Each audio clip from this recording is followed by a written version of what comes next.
Sparring a bunch of world champion heavyweights. I think Lawrence Okolie did that to me. He's like 6'6", 270. That Jake does. I think it's ChatGPT's lying to him. I think he needs to say on ChatGPT, give me it raw, uncut, and don't filter your answers. He's probably typed in ChatGPT, do you think I can beat Anthony Joshua? And it's been like, great question. Anthony came off a shocking loss in September. You have a great chance, Jake.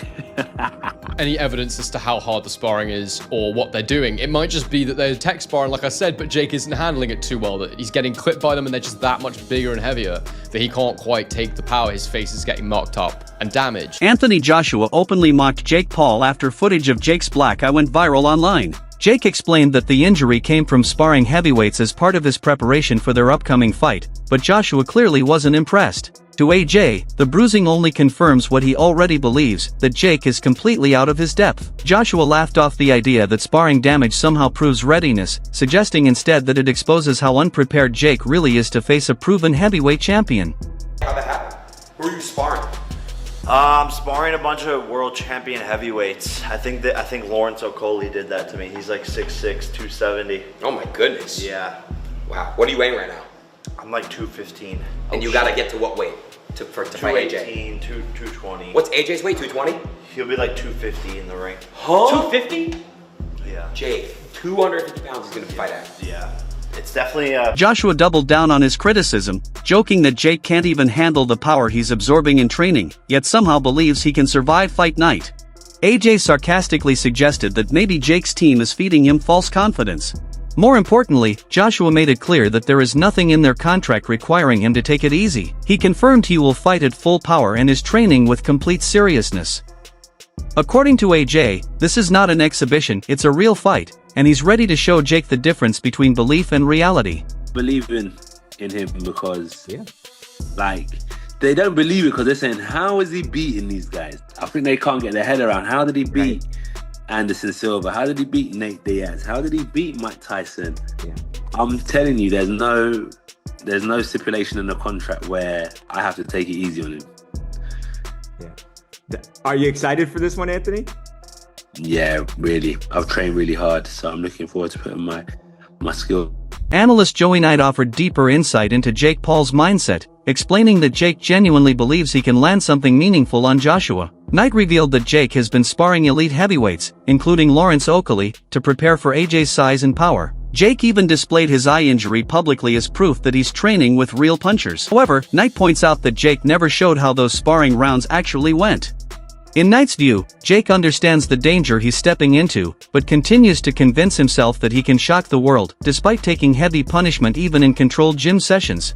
Well, just for getting in with this fella, who, if nothing else, is still known as a bit of a puncher, and Jake Paul has done even better in being able to legitimately put him on his arse. But that's one level of sparring. To be precise, that level is ranked 249th by BoxRec when it's looking at heavyweights. And when BoxRec looks at heavyweights, you have to go all the way up the list to find number 5 ranked Lawrence Okolie. That is who Jake Paul has been sparring with over these past few weeks. Trouble finding Hussein Mohammed early on. And a lot of you guys will know this because Jake Paul showed the bruises and marks on his face and said that it was Lawrence Okolie that had done that. And faces don't necessarily tell you how a spar went. Some guy can have blood all over him, he can have a busted up nose, but he still won the rounds in sparring. But I can only imagine that this week has been a very, very humbling experience for Jake Paul. In fact, the past few weeks will have been eye-opening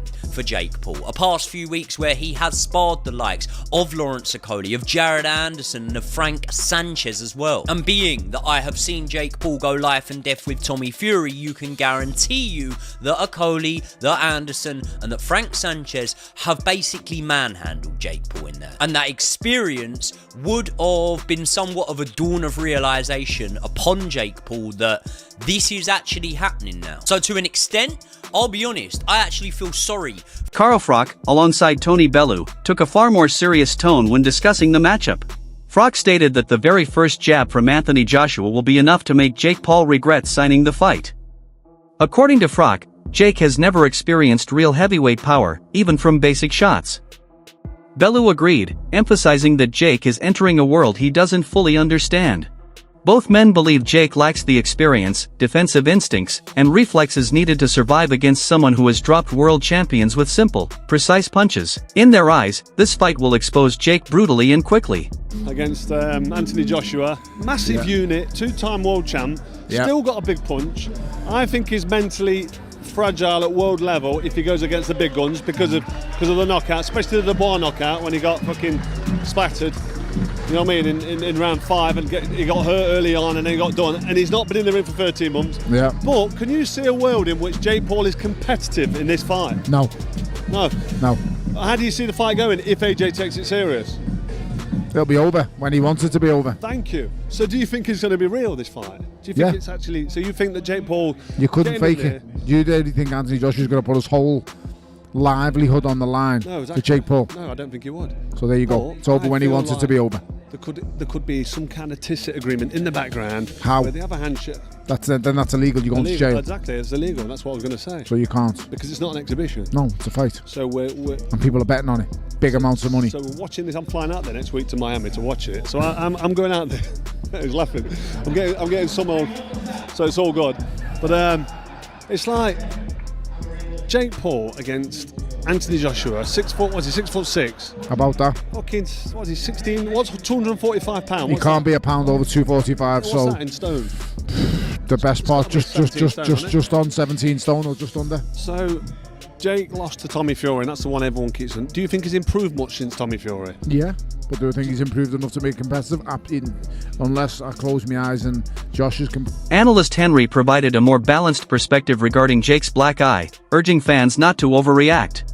He explained that injuries in sparring don't always reflect dominance or failure, as fighters often follow specific instructions that leave them open intentionally. A black eye alone doesn't tell the full story of a session. However, Henry also acknowledged that sparring heavyweights is not normal for someone of Jake's background. By showcasing these injuries publicly, Jake is putting pressure on himself to prove readiness. Ultimately, Henry believes the real truth will only be revealed on fight night. Dude. But the thing is, for me, the black eye is not really evidence of a whole lot. For all I know, they're just tech sparring. They're saying, right, Lawrence, go in there, you're just going to jab Jake this round. Jake, you're going to practice defense. Right, Lawrence, Jake's going to try and knock you out this round. There's different kinds of sparring. Not all sparring is at full speed. In fact, a lot of sparring isn't. Lawrence could easily have given him that black eye by just landing a simple jab to his face. It's not indicative of any kind of intensity. It doesn't give away any information about how Jake is actually getting on in there. Even the best fighters will come out of training camp with a mark here and there. The other thing that we saw and that was called out in a recent interview clip was that Jake's nose looked slightly bent to the side and slightly swollen. It was called out by the interviewer, and Jake said, yes, it was Frank Sanchez who gave that to me. You broke your nose? Is this new? I'm seeing your nose. Your nose is that from the same show? More crooked, brother. I'm not gonna lie. The sparring, the heavyweights, my nose has moved a couple millimeters to this camp. A guy by the name of Frank Sanchez, he definitely cracked it a little bit, so it definitely has a slight little something in there. It's bad. Frankie, wait, hold on. Look at that, dude. Yeah. It's like, Frankie, I'm like Squidward, dog. Hey, Frankie Sanchez, they talk. Anthony Joshua later described his own training in sharp contrast to Jake's experience. AJ explained that his sparring sessions are intense and competitive, with both sides landing shots and learning from each exchange. He said these rounds are helping him sharpen his timing, increase his power, and stay battle-ready. Without naming Jake directly, Joshua implied that he isn't the one getting overwhelmed or exposed in training. He framed Jake's injury as clear evidence that Jake is already struggling to handle heavyweight punches long before fight night arrives.